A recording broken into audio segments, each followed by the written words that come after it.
Hello everyone, कैसे हैं आप सब लोग। आप देख रहे हैं education experience expo YouTube channel. मैं हूं नीरज कुमार कैथल।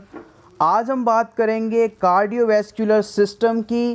कार्डियोवैस्कुलर सिस्टम के क्विक रिवीजन पॉइंट्स के हिसाब से तैयार किया गया वीडियो, जो कि नर्सिंग कॉम्पिटिटिव एग्ज़ाम्स की प्रिपरेशन कर रहे स्टूडेंट्स के लिए बहुत ही इम्पॉर्टेंट है। So everyone, let's begin the video.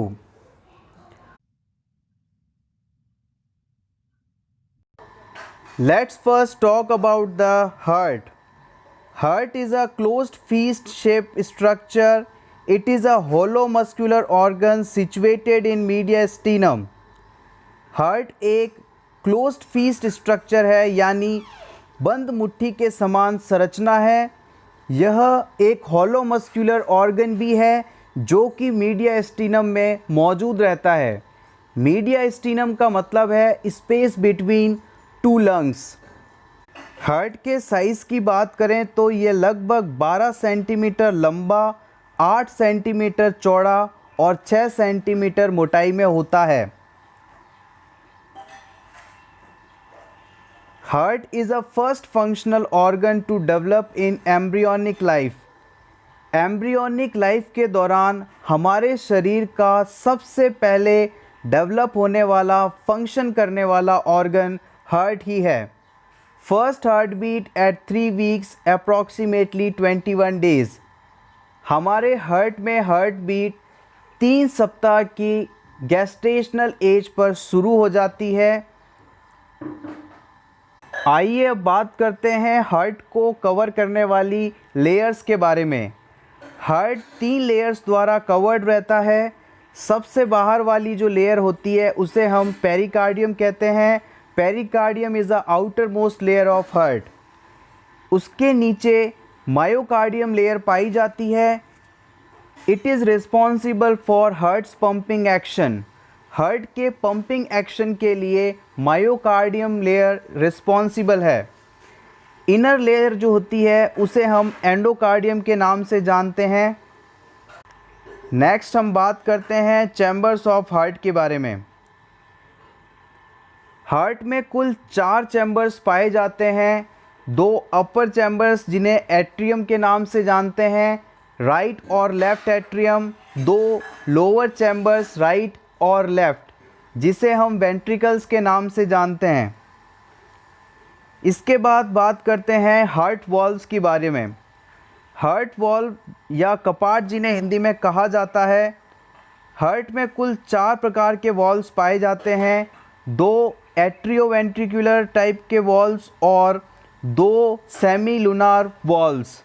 सबसे पहले हम बात करेंगे एट्रियोवेंट्रिकुलर वाल्व के बारे में। एट्रियोवेंट्रिकुलर वाल्व भी 2 प्रकार के होते हैं, ट्राइकस्पिड वाल्व और बाइकस्पिड वाल्व।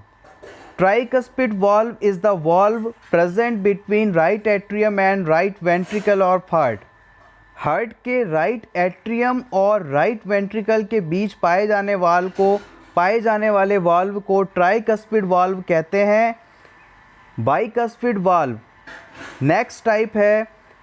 बाइकस्पिड वाल्व को हम मिट्रल वाल्व के नाम से भी जानते हैं। This valve is present between left atrium and left ventricle of heart. Bicuspid valve left atrium और लेफ्ट वेंट्रिकल के बीच पाया जाता है। सेकंड टाइप का वाल्व है सेमी लूनार वाल्व। ये भी 2 प्रकार के होते हैं, aortic valve and pulmonary valve. First talk about aortic valve. This valve is present between aorta and left ventricle of heart.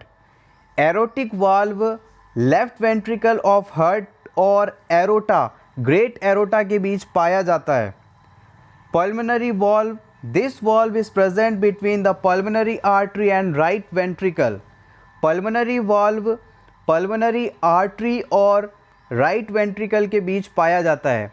Cardiovascular system की एक और इम्पॉर्टेंट बात आपको बता दें, कार्डियोवैस्कुलर सिस्टम में जितनी भी आर्टरीज़ होती हैं वह ऑक्सीजनेटेड ब्लड को कैरी करती हैं, या हम सिंपली कहें तो आर्टरीज़ फ्रेश ब्लड को हार्ट से बॉडी ऑर्गन्स तक ले जाती हैं, जबकि वेन्स जितनी भी हैं डीऑक्सीजनेटेड ब्लड को या यूज्ड ब्लड को, बैड ब्लड को, गंदे खून को बॉडी ऑर्गन से वापस हार्ट तक लाती है।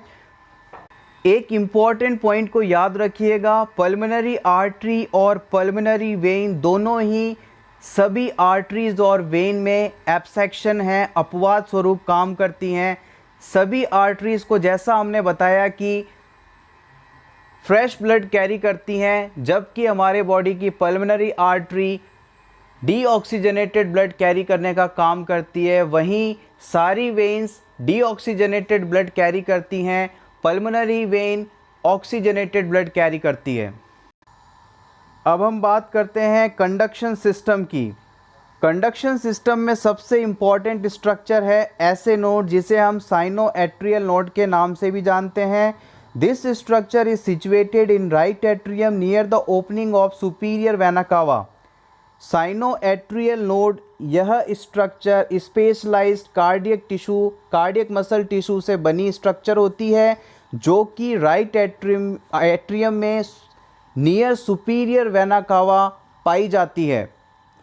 ऐसे नोड को हम हार्ट का पेसमेकर के नाम से भी जानते हैं। पेसमेकर का मतलब है ऐसी स्ट्रक्चर जो इम्पल्स जनरेट करती है और इन्हीं इम्पल्सेस के फलस्वरूप हार्ट कॉन्ट्रैक्ट और रिलैक्स होता है। ऐसे node impulse generation 60 to 100 times पर मिनट। ऐसे नोड द्वारा 1 मिनट में 60 से 100 इम्पल्स जनरेट किए जाते हैं और हमारी हार्ट रेट भी लगभग इतनी ही होती है।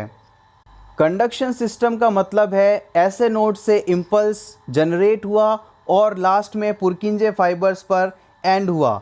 आइए जानते हैं सीक्वेंस ऑफ इम्पल्स जनरेशन क्या है।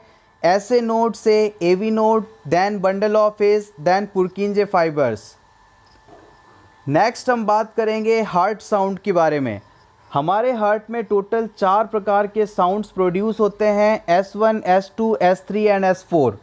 S1 and S2 are called normal heart sound. S1 और S2 साउंड को हम नॉर्मल हार्ट साउंड के नाम से जानते हैं, जबकि S3 और S4 साउंड को हम एबनॉर्मल हार्ट साउंड के नाम से जानते हैं। नॉर्मल हार्ट साउंड की बात करें तो S1 यानी फर्स्ट हार्ट साउंड को हम लब के नाम से भी जानते हैं। It is produced by closure of atrioventricular valve. Atrioventricular valves यानी एट्रियम और वेंट्रिकल्स के बीच पाए जाने वाल्व के बंद होने के कारण जो साउंड प्रोड्यूस होता है उसे हम फर्स्ट हार्ट साउंड S1 या लब के नाम से जानते हैं। सेकेंड हार्ट साउंड S2, इसे हम डब के नाम से भी जानते हैं। It is produced by the closure of semilunar valve. Semilunar valves के क्लोजर के कारण जो साउंड्स प्रोड्यूस होते हैं उसे हम सेकेंड हार्ट साउंड के नाम से जानते हैं। अब हम बात करते हैं एबनॉर्मल हार्ट साउंड्स की, S3 and S4। Third heart sound also called ventricle Gallup. S3 या थर्ड हार्ट साउंड को हम वेंट्रिकल गैलप के नाम से भी जानते हैं। It is produced by the rushing of blood during ventricular filling. जब हार्ट के वेंट्रिकल्स फिल होते हैं, उनमें ब्लड पहुंचता है, वो भरते हैं। इस फिलिंग के कारण, इस भराव के कारण जो आवाज़ पैदा होती है उसे हम S3 साउंड कहते हैं।